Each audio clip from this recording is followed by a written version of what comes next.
Thank you.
All right, folks, how is it going today? You'll notice that I was a little bit more quiet today than I normally am getting started. Really quick, just to kind of show you the chat, I will kind of tell you why. So I've kind of been hearing increasing reports that the Wi-Fi in the dorms is not so good, so that for those of us who might be Zooming in, my lecture sometimes cuts out and they're not able to get anything. Now, I don't feel comfortable recording to Zoom because you have to kind of stay put to let it process. And it takes a while. Like one of the things I discovered from recording a review session on Zoom last week was that it takes a while. But you know what I do have? I have a YouTube channel. And so what I am basically doing right now, I don't know if you can see up in the top little corner, it says live. I am simultaneously live streaming to YouTube live right now, and that will create a recording that I can share with you on my YouTube channel later on. So if it turns out that things get buggy, I have already anticipated this. After class, I will send you a link to my YouTube channel and you can watch this whenever you want. So just to kind of keep that in mind. I will try to see if I can trim out the first 5 minutes where I'm not talking or I'm just doing my hair like the vain little person that I am. But I hope you've had a wonderful weekend. Just a few quick reminders for you. Your homework assignment on the monkey sphere is due on Wednesday. How many of you have read the article? Okay, I have a feeling you are going to read it after class or on Tuesday, but you will enjoy it, I think. So make sure, and really what I'm interested in is what you thought about it. I am interested in what you think and whether or not you think this applies to you, okay? All right, so the last time that we were here, we were talking about some of the different theories of attention. So some of the very common metaphors that we have for selective attention that we talked about last time are first that attention kind of works like a spotlight. The idea being that whatever is currently being lit by that spotlight is what receives attention. There's very little light going on outside of that beam. But if we need to, we can redirect it. Then I talked a little bit about the fact that attention can function like the zoom lens of a camera. So the idea being that when we need to, we can focus on one object with a great deal of precision and detail, but we can also broaden our scope to hold more items in, and we can thus affect the precision. So if I'm focusing on a lot of different items at once, I'm not going to have a very detailed view of any one of them. But the important thing is that I can shift. So interestingly, we have to talk about the idea that attention can work like a donut. And so this actually comes from work by Ed O and Hal Pashler, which your book talks a little bit about. So to just kind of give you an idea about this task, let me see if, oh, not yet. We're not there yet. I'm going to go ahead and pause sharing so hopefully you can see me and you can follow along here on the board. So in this original study by Pashler, or O and Pashler, what they basically did is, I want you to imagine that we have kind of, this is not tic-tac-toe, this is a grid. And so depending on circumstances, you would have kind of a target. So let's say the target would be here. And one of the things that we can do is we could present you, Owen Pashler could present a cue either on the left or the right. They could present a cue that was near. They could also present a cue that's all the way down here and farther away. And so what's actually really interesting is that attention can kind of look like a double spotlight. What Owen Pashler actually found was that the attention kind of focused around the center with a hole.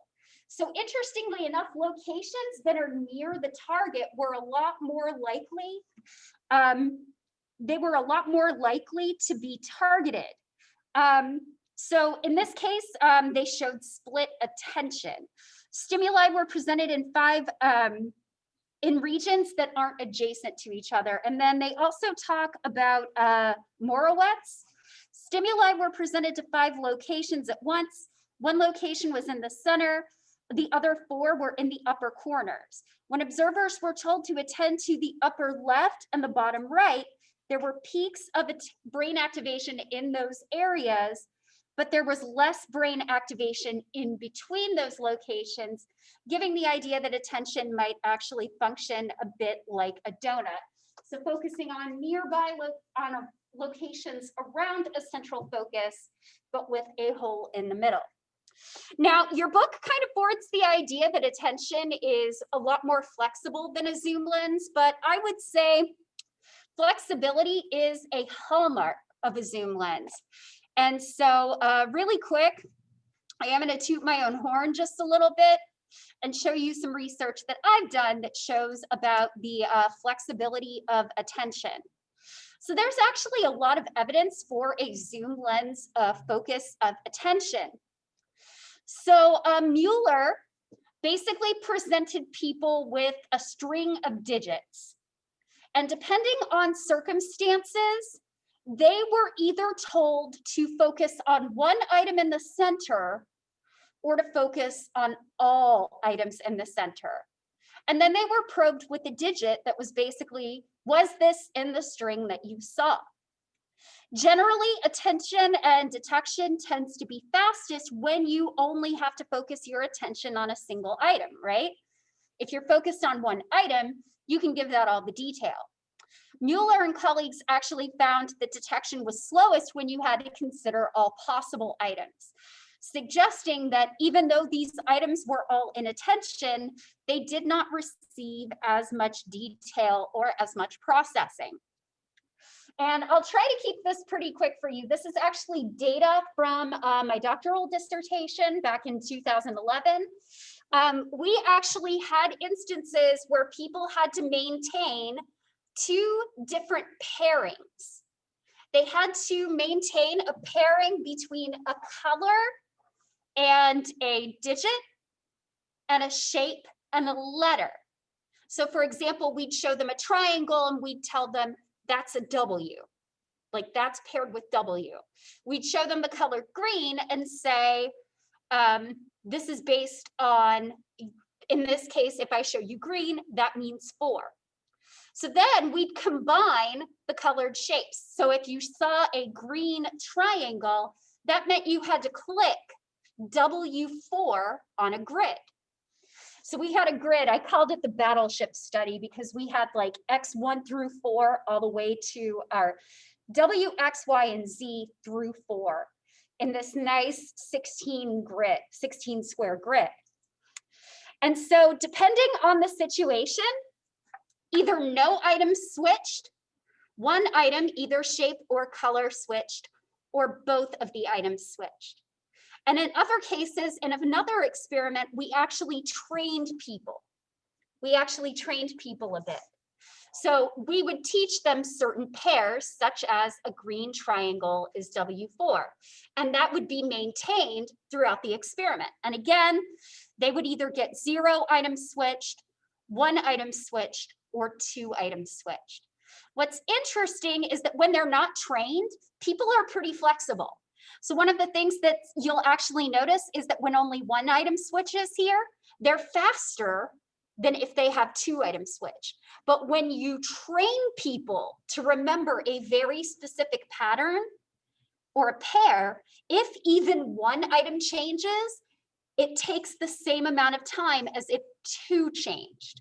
And we took that as evidence that depending on the demands of the task, it is possible to actually hold multiple things in mind when the situation calls for it. Now, I am very much glossing over this study. If you are interested in reading it, I'm happy to walk you through it because it's very esoteric. But if you're not, this is the basic idea of the study, is that attention can be flexible. So again, a little bit about attention being like a donut. So in this particular case, that study was by O and Paschler, and this is so much better than what I drew. So basically, people would be cued in one of the following ways. They would either be cued to the left or to the right of a target. And here's what's really critical. This is what we call a valid cue. So what do I mean by a valid cue? That means that if I tell you that it's going to be there, it actually is there. Now here's what's really critical. Near and far locations were invalid. That means that if I cued them, the object was not where I said it would be. So I basically said it's going to be around here, and then I lied. So that's an invalid cue. So the left and the right locations were valid. The near and far locations were invalid. So what you're looking at here on your y-axis based on O and Paschler is the target detection accuracy. You can see that there's no difference for left and right. Here's what's really interesting though. You would think even with an invalid cue that having something nearby would help, but it turns out that when this is invalidly cued, near and far are actually both pretty poor. And so this particular study showed that multiple separate spotlights are possible.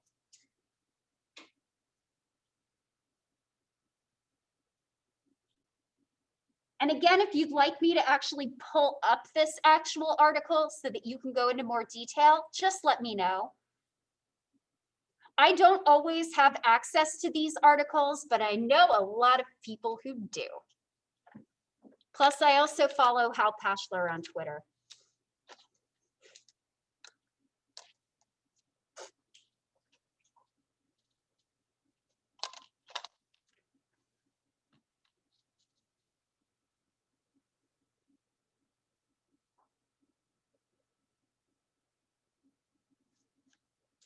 Okay, is everybody good?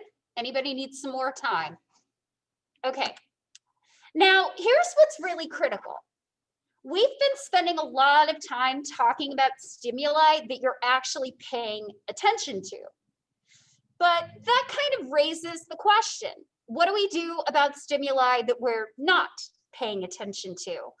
One of the things that we know is that in general, when we look at ERP studies, so when we're looking at EEG and looking at stimulation on the scalp, there's a lot of evidence that shows that stimuli that you are not paying attention to are not processed. So interestingly, researchers have looked at ERPs for attended and unattended stimuli after initially being processed. And in general, stimuli that receive attention have larger ERP waveforms indicative of greater processing. In contrast, unattended stimuli do not get those larger ERPs, indicating that they are not being fully processed.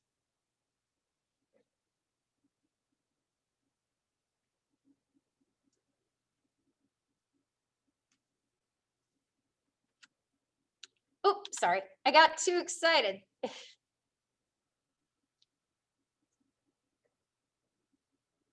So one of the ways that we can kind of look at this is by looking at what happens when we have people with brain damage and attention is not working. So if you've had me for either sensation and perception or biopsych, you might remember me talking about something known as unilateral neglect or hemifield neglect or contralateral neglect. So this is an instance where people have damage to the right parietal lobe, and it usually is the right parietal lobe. And what we find is that in general, they cannot pay attention to the contralateral half of visual space.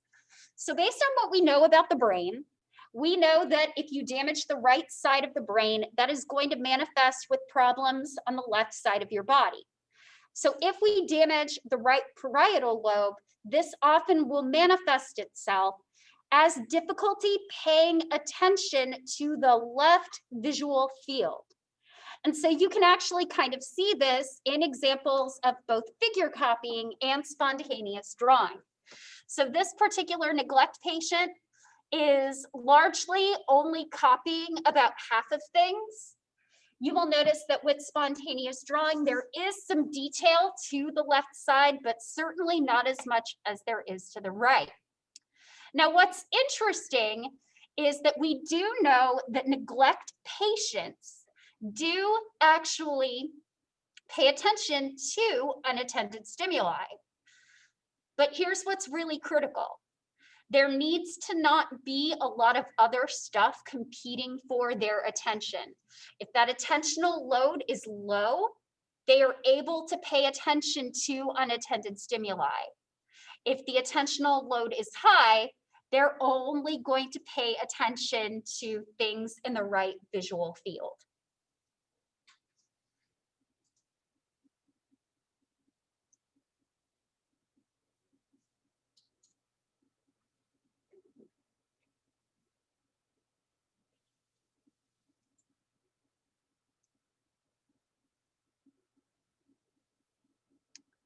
Well, since my father is not here to text me about what special day it is, let's see what today is. So it's September 27th, yes? No, it's the 28th. Oh gosh. See, this is what happens to my brain on the weekends. Like, what day is it? Okay. I'm happy to report that today is National Neighbor Day, National Sons Day, and World Rabies Day. I am happy to report that tomorrow is National Coffee Day.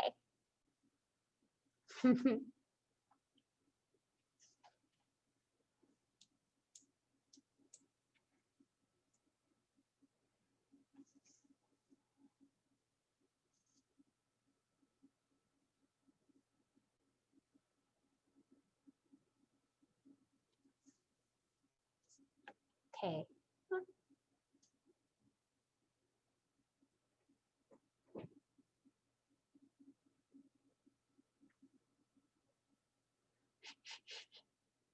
The screen's bouncing. Does anybody need some more time? Okay. So now we're going to talk about an interesting aspect related to visual attention, and this is visual search. So we're going to talk a lot about Anne TREISMAN'S feature integration theory, and we'll also talk about some applications that can be used in everyday life. So what sorts of things are involved in visual search? So the idea behind visual search is that I want you to find a target in a visual array. And so particularly their target will be buried in kind of a field of distractors. So you can kind of see here, look for the red G in a sea of green C's. And as you can see, it's probably not that hard to find. So we have a visual display with a lot of different distractors. Here are some of the different things that we vary when we look at visual search. So we can vary the set size, the amount of distractors that are here in this visual search. So maybe we only have 4 distractors. Right now we have, so it's 5, 10, 15, 19. We have 24 here, so this is a visual field of 25 items. There are 24 distractors and 1 target. So I could vary the set size, the size of this array. I could vary the number of the target features. So here, this is actually a really easy visual search task, right? It's almost like the red G just pops out from the green. You don't even need to necessarily think about what the other distracting items are because the G is just so visible. But I could make this more complicated by having green Gs, or I could have green Gs and I could also have orange or red Cs to make this harder. So I can vary the target features and how much they have in common with the distractors. And I can also vary the probability that the target is in the array. So sometimes in a visual search task, as we see here, the target is present. Other times the target may not be there. So this comes from work by Anne TREISMAN, who we talked about before, and Jalad back in 1980. And so the basic idea is that they would show participants a visual display of between 1 and 30 items. And they varied a couple of different aspects of this search. So they either did what we call a single feature target, or they had a multi-feature target. So a single feature target occurs, as you see here, when the target item that we're supposed to find can be defined and separated from the other items by a single feature. In this case, we're looking for a red T and a bunch of blue Ls. It is very, very easy for us to do this task. You can see that the red T just pops out from the array of blue Ls. Now, you could also have what's called a multi-feature search. Now, in this instance, the red T is going to be harder to find, and here's why. So my red T is here, but notice that my distractors are either T's, just like my target, or they're red L's. So I can't discriminate between my target and my distractors on the basis of a single feature. Here, I am looking for a specific combination of features to define my target. So I can't just be like, oh, I'll just look for the red one. That won't work here. I also can't do, oh, I'll just look for the T's. That won't work. So sometimes our multi-feature search is also referred to as a conjunction search. And that's because our target is made up of a conjunction of very specific features. So then the target item is either present in the array or it's absent in the array. So here is my question to you. And I want you to try to make some predictions. So if I vary set size for a single feature search, do you think that's going to make a difference in terms of how long it takes you to find the target? Does anybody have any thoughts?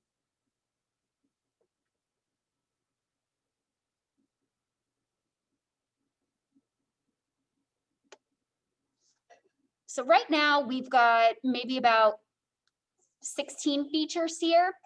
If I increase that to 30, do you think it would take more time to find the target in this case? You think it would? For our single feature search, so looking for that red T in a sea of blue L's, do you think the set size matters here?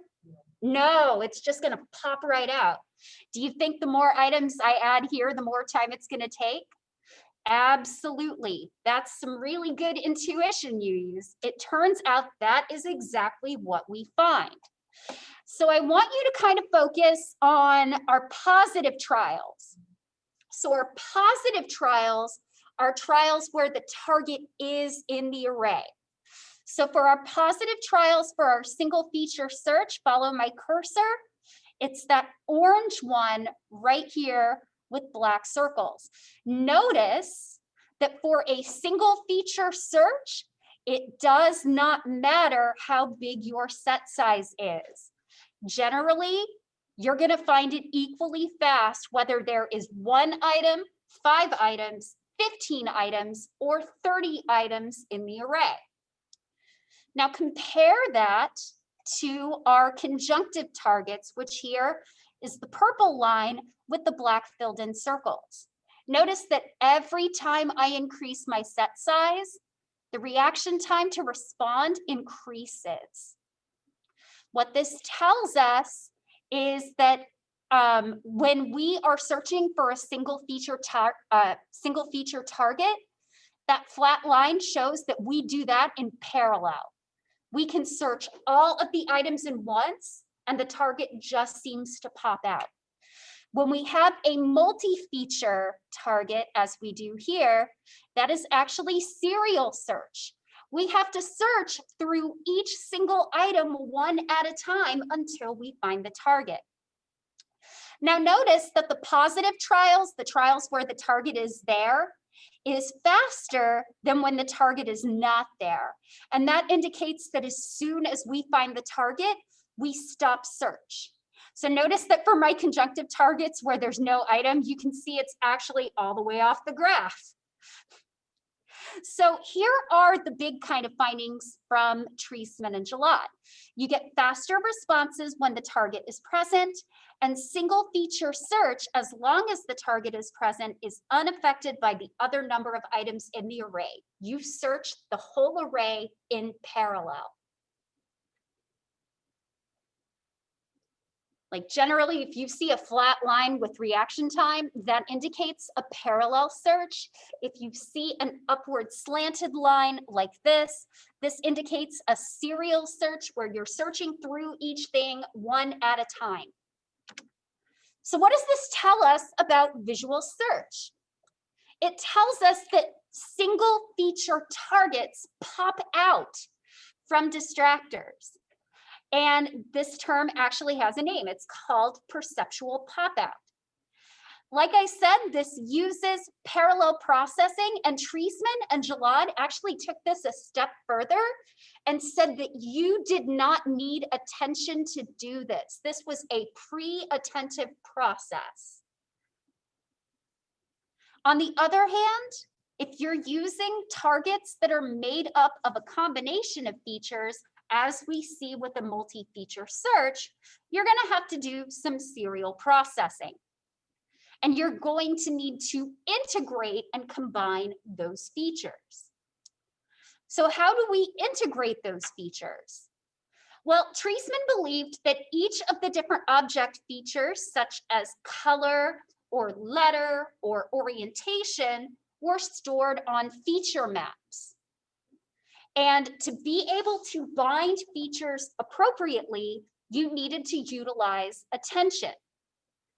And Treisman believes that without attention, you get illusory conjunctions.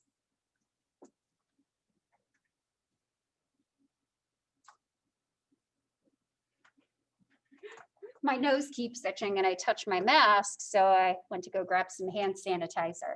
So an illusory conjunction is basically when all of the different object features combine at random in random ways that were not actually presented in the original array. So for example, an illusory conjunction from that first array that I showed you could be a green G. You didn't actually see a green G. You saw an orange-red G, and you saw a bunch of green Cs. But if you're not utilizing attention, those different object features combine in random ways, making you think that you saw a green G when you never actually saw one.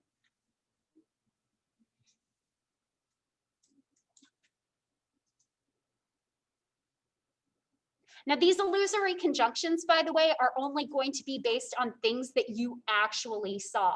You're not going to get if there wasn't blue in the array, you're not going to randomly see something that's blue.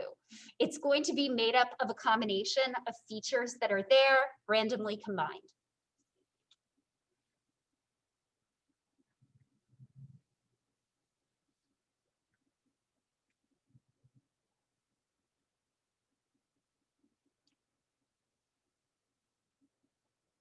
Does anybody need some more time? Okay, thanks, Adriana.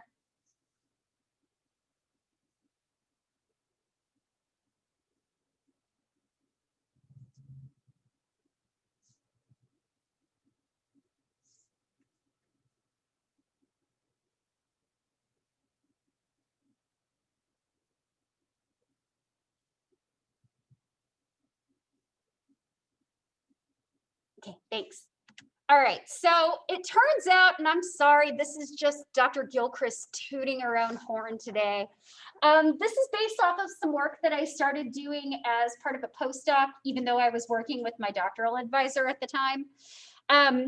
This is an instance where we actually find that search for items in visual short-term memory is pretty similar.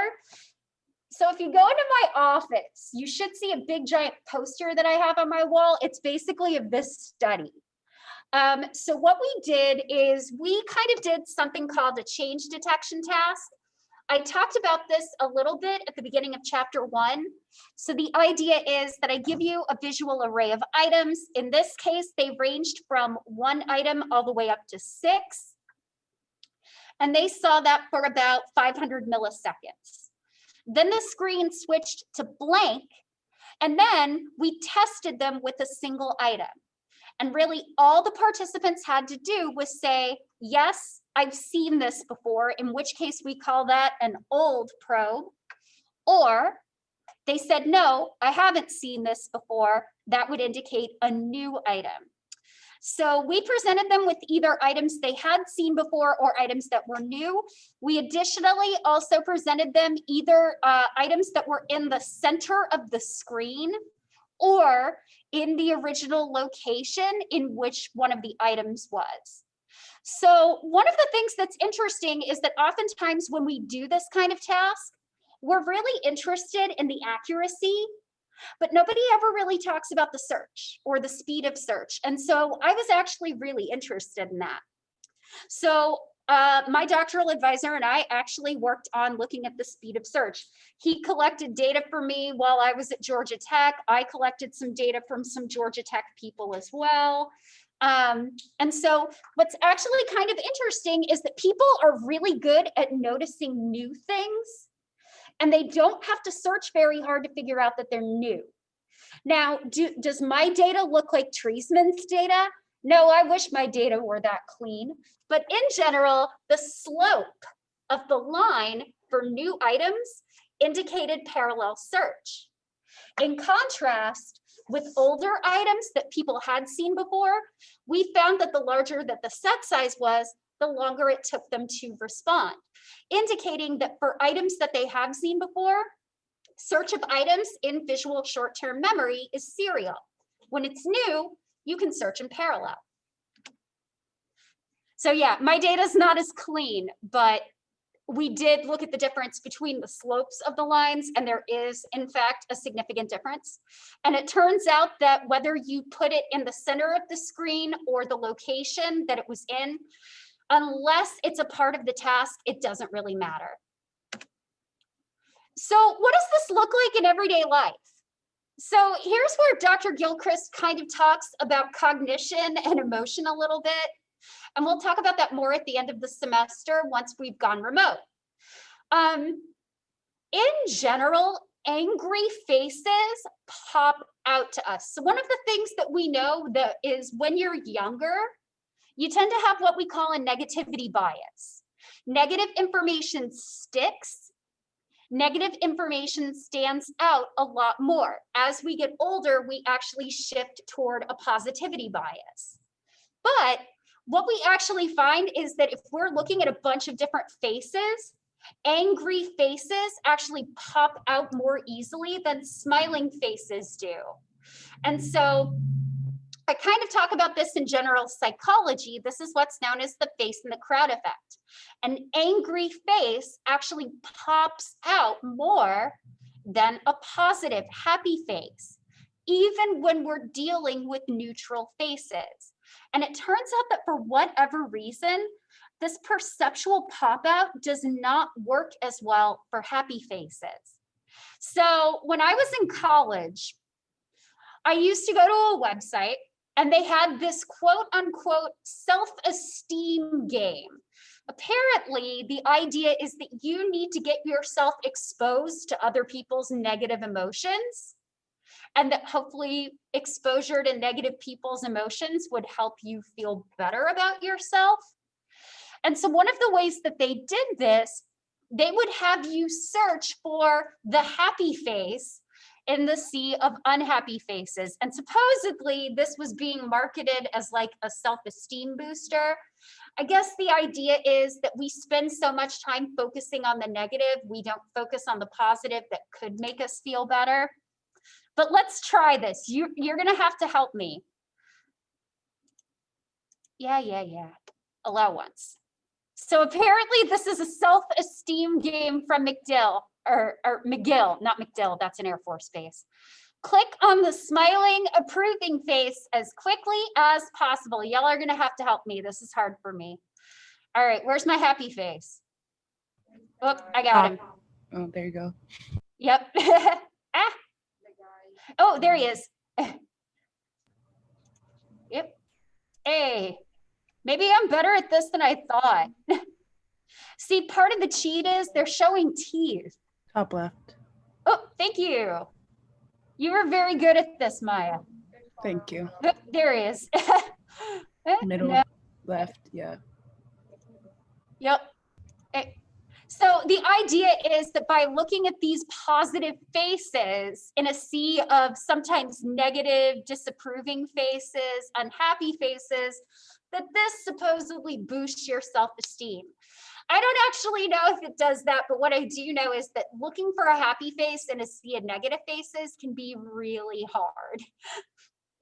But yeah, give that a try sometime. Now, let's talk about something else related to visual search. Let's talk about going to the airport. Now, I don't know if any of y'all have gone to the airport lately. I think the last time I went to the airport was last year when my grandmother passed. And what do when we're at the airport? We get our bags checked. Now, why do they check our bags? I mean, if you want me to crack a joke, it's basically to take away our bottled water so we have to buy more at the airport store and it's overpriced. But that's not why they're searching. They are searching for things like weapons and bombs and things like that. But here's the catch. It's a visual search task, but the targets are rare.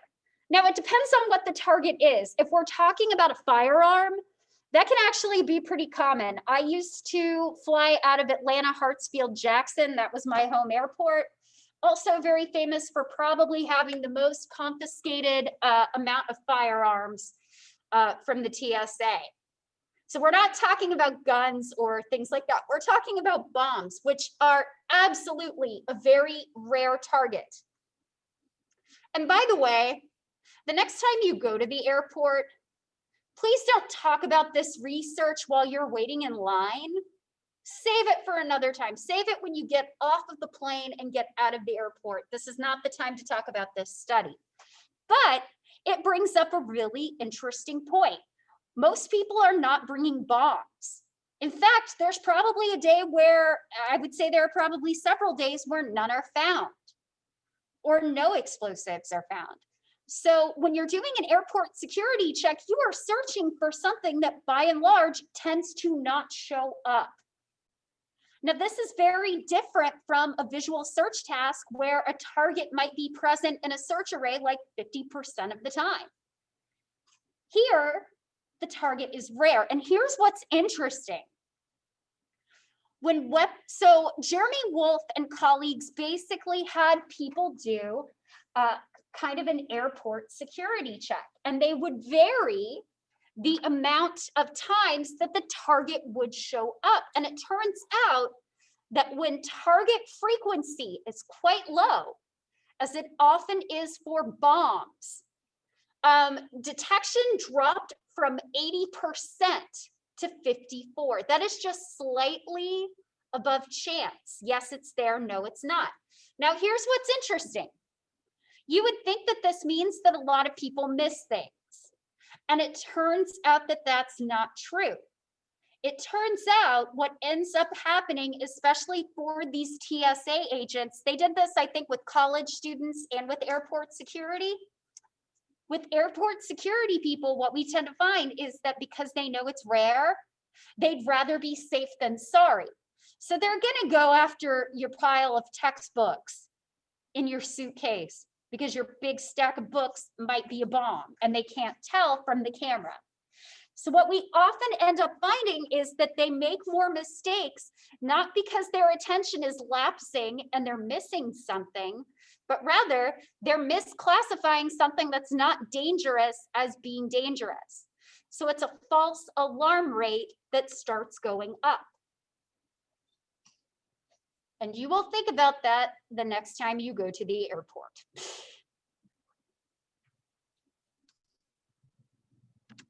So now we're going to talk probably about one of my favorite phenomena to talk about in attention. We are going to talk about a phenomenon known as cross-modal attention. So we're going to talk about what happens when information is in not just our visual domain, but also our auditory or our tactile domain. What information tends to dominate? Here's a hint. It's usually vision that dominates, and it makes sense. Vision is our most used sense. So what does it mean for something to be cross-modal? Generally, what cross-modal means is that multiple modalities, our sensory modalities, are being involved.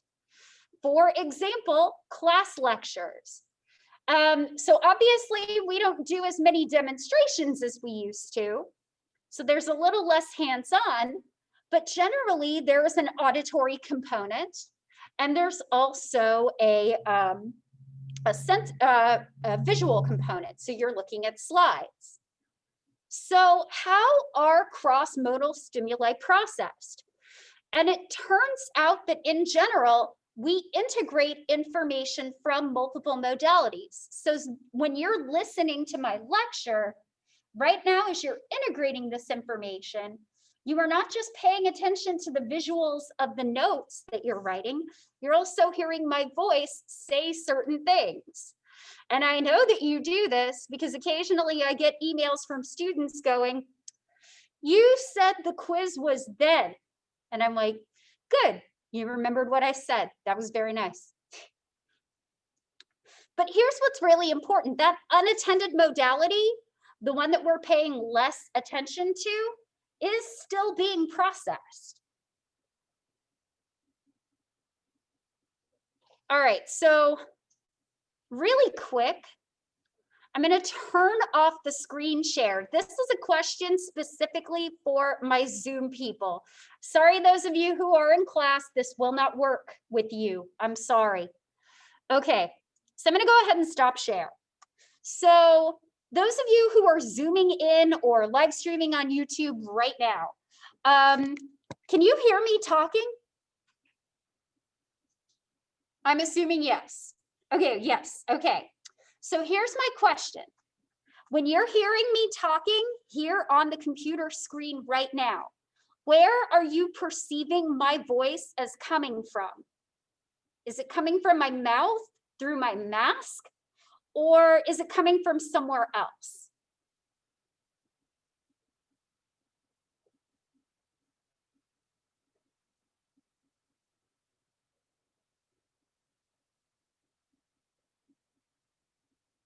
Anybody? Okay. Oh, yeah, that's fine. So when you hear me talk, so you're hearing me talk right now, do you perceive my voice as coming from my mouth? Or are you perceiving the sounds I'm making as coming from somewhere else right now as you're watching me?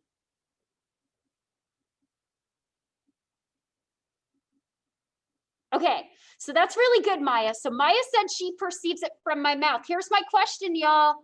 Where's her sound actually coming from? Her computer speakers. So this is what is known as the ventriloquist illusion. So anytime that you're watching a movie or something on YouTube, or you're watching your instructor and you're zooming in, think about it. You're perceiving sound as originating from my mouth. But when you're watching me on Zoom or when you're watching a movie, the sound does not actually come from the speaker's mouth. It comes from the computer itself. Our vision is a very, very powerful cue. So thank you, my Zoom people, for being my guinea pigs, so to speak. So as I mentioned, this, yeah, do you need me to go back, Adriana? My bad.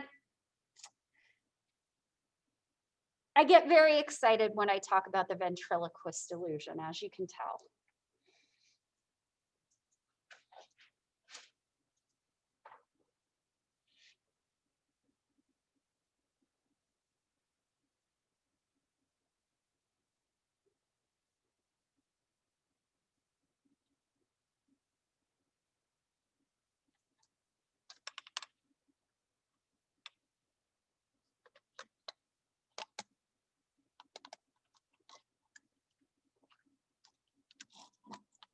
So the ventriloquist illusion is basically nothing more than a conflict between simultaneous visual and auditory stimuli. So often we will perceive the sound as coming from the apparent visual source. So this is a phenomenon known as visual capture. Because vision is our most used sense, it tends to dominate over our other senses. So think about this the next time you watch a movie, a video, or television. You will perceive the sound as coming from the speaker's mouth, like the actual person who's talking in the video. But remember where the sound is really coming from. Speakers that are nowhere near what you see on the screen.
Okay, so the sound is coming from our speakers, but we perceive it as coming from the person on the screen. Thank you, Captain Dr. Obvious.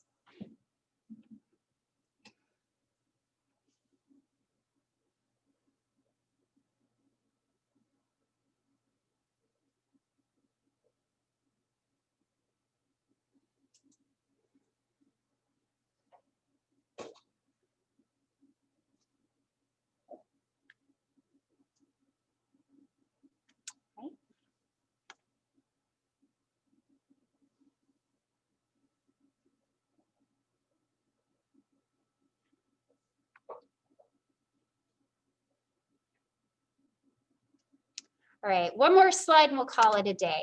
Actually, no, I think we'll hold off because we get to watch a lot of videos. So be prepared. We will talk about this on Wednesday.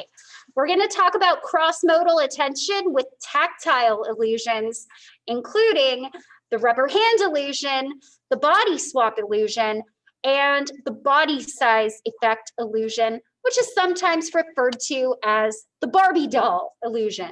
We're basically going to make somebody think that their body has been turned into the size of a Barbie doll. All right, everybody have a wonderful day. Don't forget your homework assignments are due on Wednesday. You can either email them to me or I'll let you upload them to e-learning after class. For those of you that were having iffy Wi-Fi, I will make the link to the YouTube live stream available very soon. Everybody have